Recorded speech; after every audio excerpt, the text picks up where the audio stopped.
Hola, esta es la sesión 12 del tutorial de introducción a la programación en MATLAB. Ahora abordaré el tema de gráfico de vectores normales a una superficie y generación de sólidos de revolución.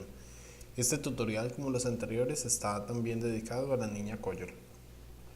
Bien, para el gráfico de vectores normales a una superficie, conviene recordar que dada una superficie f de xy, si queremos trazar sus vectores normales, pues lo que debemos hacer, digamos, matemáticamente se procede calculando dos vectores tangentes a la superficie, pero no colineales, por ejemplo, de X y de Y, y con no colineales me refiero es que no vayan, digamos, que no estén apuntando en la misma dirección, y al hacer el producto cruz de esos dos vectores, pues lo que se obtiene es un vector que es normal a la superficie, como se muestra en este par de diagramas, ¿no? Aquí tenemos un elemento diferencial de área, y pues entonces el vector normal de la superficie sería un vector que es perpendicular a este elemento diferencial de área, como se muestra acá.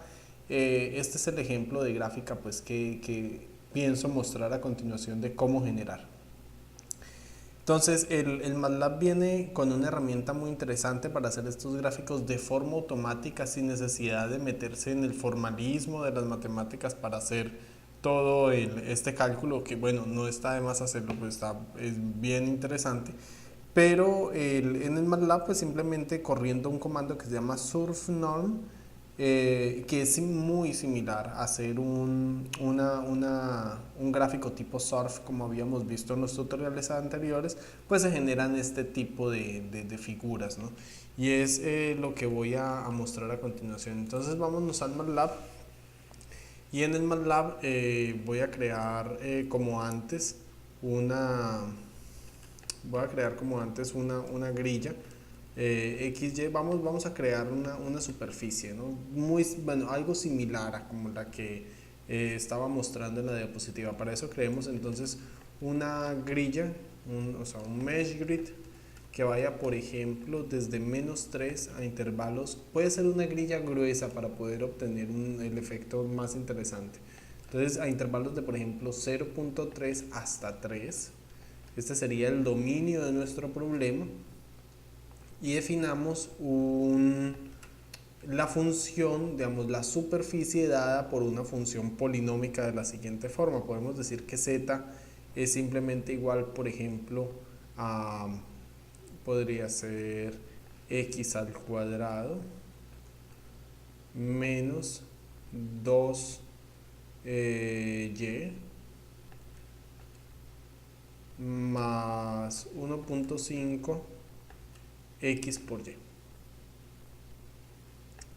Bueno, es una función que me estoy inventando allí, que seguramente va a tener alguna forma similar a la que estaba mostrando. Entonces ahí tenemos z. Bueno, acá nos saltó un error. Y, a ver qué pasó. X al cuadrado por 2y más 1.5 por y por x. Ah, ok, aquí tengo un error. Aquí me faltó hacer la multiplicación con el puntito. Entonces ahí ya tenemos el z. Y entonces naturalmente si hacemos, bueno, hagamos un ensayo, ¿no? Simplemente hacer la gráfica de superficie de x, y, z para ver que esta sería la forma. Miren cómo, bueno, nos salió, se ve muy bien, ¿no?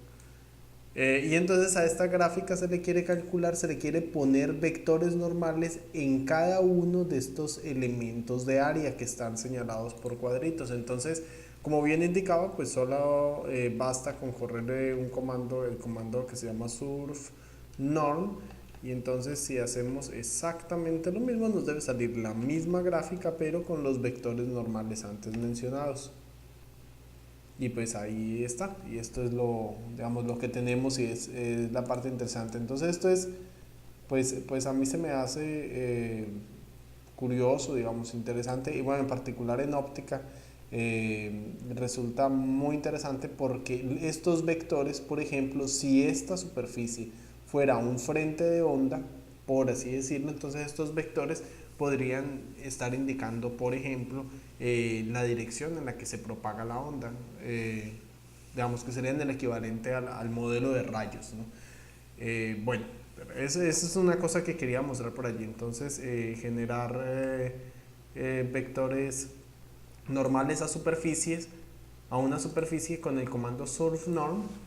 Y hay otro comando que también quiero mostrar, y ya con este tutorial, bueno, lo pensé muy corto, pero es la idea. Lo siguiente que quiero mostrar es cómo hacer sólidos de revolución. Para eso, pues me he puesto a la tarea de, vamos a hacer el gráfico de una copa, como esta que se está mostrando acá.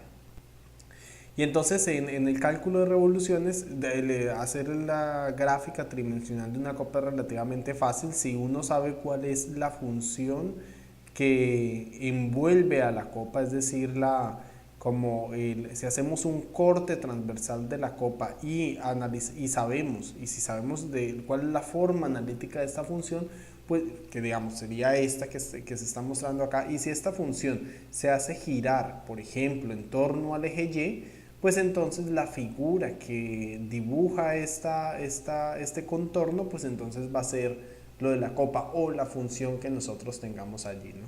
Entonces el MATLAB también tiene un comando para ejecutar esto, es para hacer sólidos de revolución, que se llama Cylinder. Y Cylinder pues viene con dos parámetros: R, que es el perfil de lo que queremos revolucionar, que sería en este caso esta función cosenoidal o senoidal, bueno, la función que sea, y otro parámetro que es N, que nos indica cada cuánto digamos, cuántas repeticiones va a hacer de esta curva en torno al eje Z, es decir, como cuántas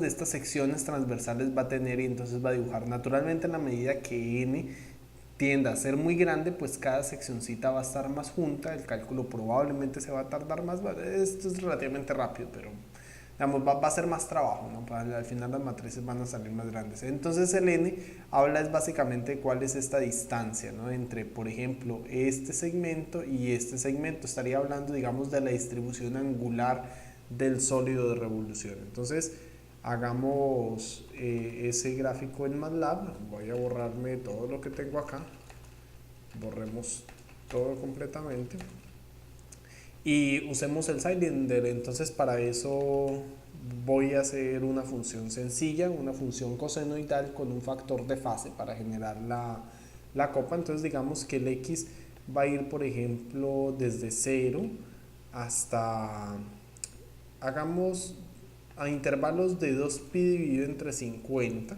para que tampoco, digamos, queden muchos puntos, o sea, una función que quede suave, pero tampoco en exceso, digamos. 2pi hasta 2pi.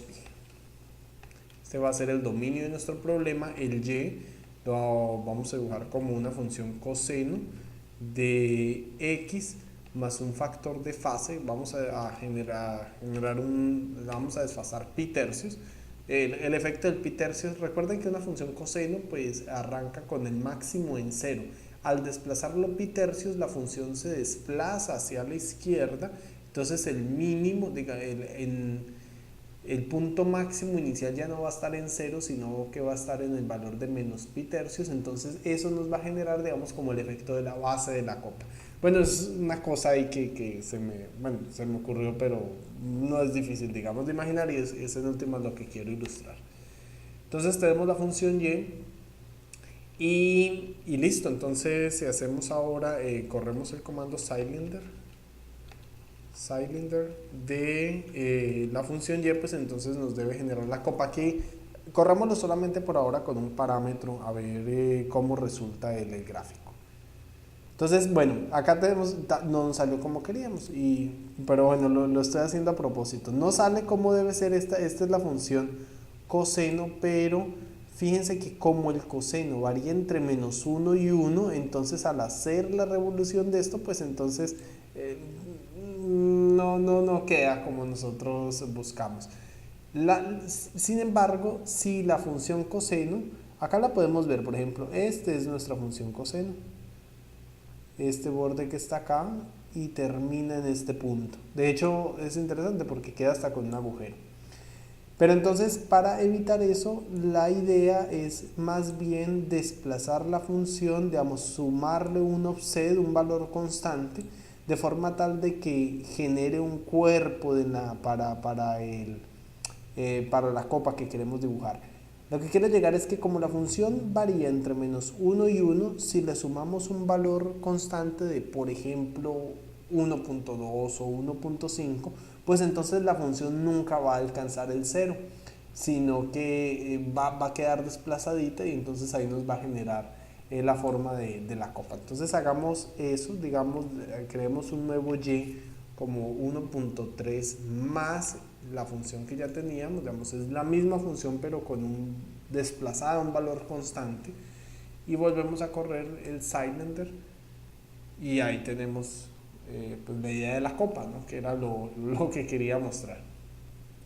A ver, corramos a continuación, voy a cerrar la figura. Si se hace la misma figura, había mencionado que el segundo parámetro indica, digamos, la distancia angular, ¿no? Digamos, los sectores angulares que se van a graficar. Por defecto, si mal no leí, viene con 19 puntos o 20. Si lo aumentamos, por ejemplo, a 30 puntos, bueno, ahorita ya digamos, queda como con más detalle, ¿no? O sea, se aumenta la resolución angular del sólido de revolución, puede exagerar aún más, ponemos digamos unos 50 para poder ver mejor el efecto. Entonces se ve como ya son digamos cuadritos, ¿no? Ya para finalizar, bueno, pongámosle 100. Entonces ya digamos es una copa digamos mucho más fina. Y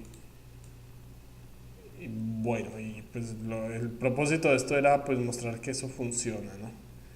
Eh, y bueno, pues es eso lo que tenía por mostrar en este tutorial. Los invito a que sigan en el siguiente tutorial, donde espero, digamos, ya dejar atrás esta parte de graficación y entonces continuar con la siguiente parte del curso, que es programación clásica. Bueno, a todos muchas gracias, darles un abrazo y espero me puedan acompañar en el siguiente tutorial. Hasta luego.